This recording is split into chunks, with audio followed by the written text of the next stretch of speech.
the title itself is about as off-putting a title up here as you could find. There is something of such stunning banality about the title Canadian Bacon that it knocked the wind out of me when I first saw it. Now, is that why you picked that title? No, well, I picked it for an American audience. And I wanted to, you know how the American Pentagon always comes up with a term whenever we're going to go to war, Operation, Desert Storm, Operation Just Cause. Right. So if we went to war with Canada, what would they call it? I thought, well, Operation Canadian Bacon. Right, right. So it's just a stupid term that the Pentagon would come up with. I'm curious, what made you think that you could direct a feature film? And this is not an ad hominem attack, but I am curious. Well, that's a good question, because I'm really supposed to be building Buicks right now on the first shift assembly line in Flint, Michigan. Insofar as that's where what life had you pointed? Yeah, that's what I'm supposed to be doing. And so the fact that I'm making movies, I'm as shocked as you are that any of this happened to me. That I was able to make Roger Me, that people went to see it, and then that I get this TV show, TV Nation, and now this film. So. I feel very fortunate that I'm able to do this. Okay, there are people who are having real serious problems with this movie, Canadian Bacon. You got a list? Yeah, I got a list. Well, I got a long list. There are people who think it's really amusing and subversive. I have to say that there are, and there are other people who think that it's just appalling and not funny at all. What do they find appalling about it? They think it's amateurishly shot. Badly directed, right, and not funny, right. Wow. Which is a problem for a comedy. Well, those people like art house films, Right. And I made a film, for people like me, people who live in Flint, Michigan, or Hamilton, Ontario, or Sarnia, right. And we like to go see, John Candy movies and things like that. The art house crowd wants, Dr. Strangelove or something that nobody will go see, and that's not really what I'm interested in doing. Somebody yesterday, some critic said this is the first left-wing film for the mall crowd. And I don't know whether he was knocking people who go to shopping malls or, live in trailer parks or whatever, but I consider that a compliment. That if and I think it's really been the failure of the left to try and reach the mall crowd, as this guy put it. And I think we're only going to see change in our society if we're able to reach these people. Because they are us, as far as I'm concerned. Right. Where are you from? Toronto. Yeah. Where'd you where did I go to school? Yeah. Where'd you go to school? school? I went to private schools. Went to private schools. Yeah. So you had some money in your family. Yeah. Yeah. So you come from a different class than I come from. Yeah. So you might like different things than I like. Yeah. Well, there's lots of films here for you, though. There's lots of. They're from Hungary. A lot of Hungarian films here at this festival. You're probably eating those up. TV producer and filmmaker Michael Moore is a guy who likes to corner people with a microphone and cameras. So it's interesting to see how he reacts when an unconventional interview comes his way. He came to town recently to promote his new film, and this is part 2 after the official interview ended. Well, you're the only one then. You're the only one. How do you mean?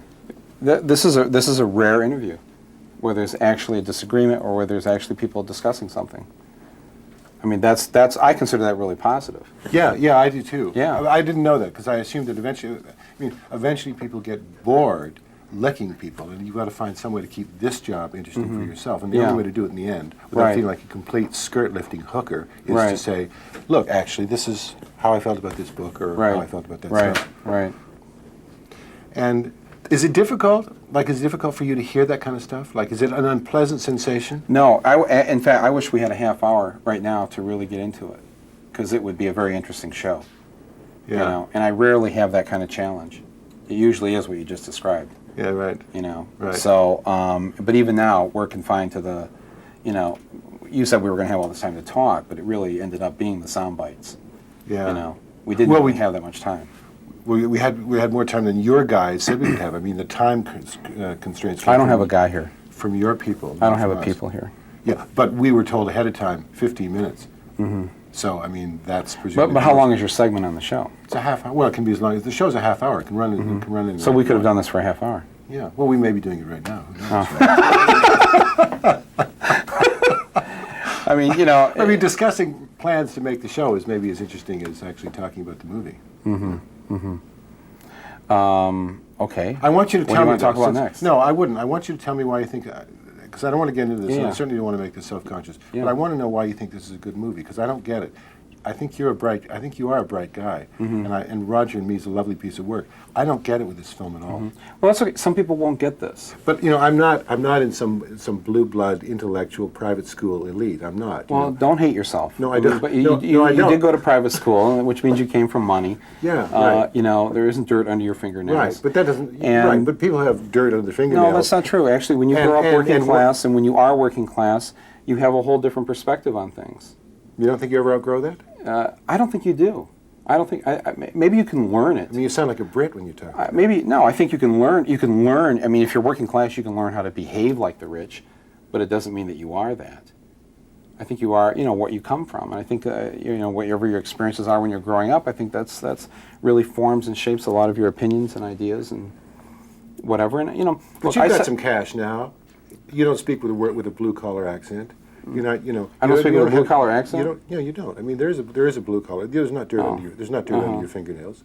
So, I mean, I said, well, gee, you put us in a room together, and I doubt very much if anyone could tell who went to a private school and who came from Flint, Michigan. Oh, really? You be the judge. Call now at 1-800. Yeah. But there's a point I want to get at, and Yeah. it sounds like you're suggesting that my not liking your film is a class thing, and No, I'm no. thinking that's hooey. No, you have every right not to like it. That's perfectly. It's your prerogative not to Right. like it. I mean, there are a lot of people that didn't like Roger and Me. There are a lot of people who don't like TV Nation. I mean, Right. that just happens. I Right. mean, you can't.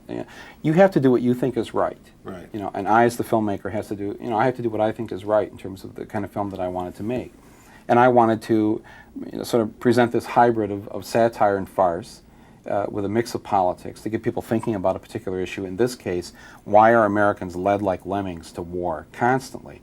Why do we just fall for whatever the president tells us? He goes on TV and he says, Iraq is the new enemy, and everybody goes, oh, okay, and I'm going, oh, wait, no, don't fall for it, don't do this. Ask a question or two.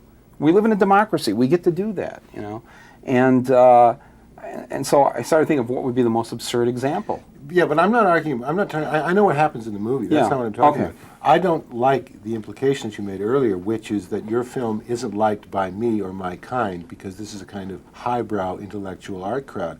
I think you're letting yourself off the hook. Mm-hmm.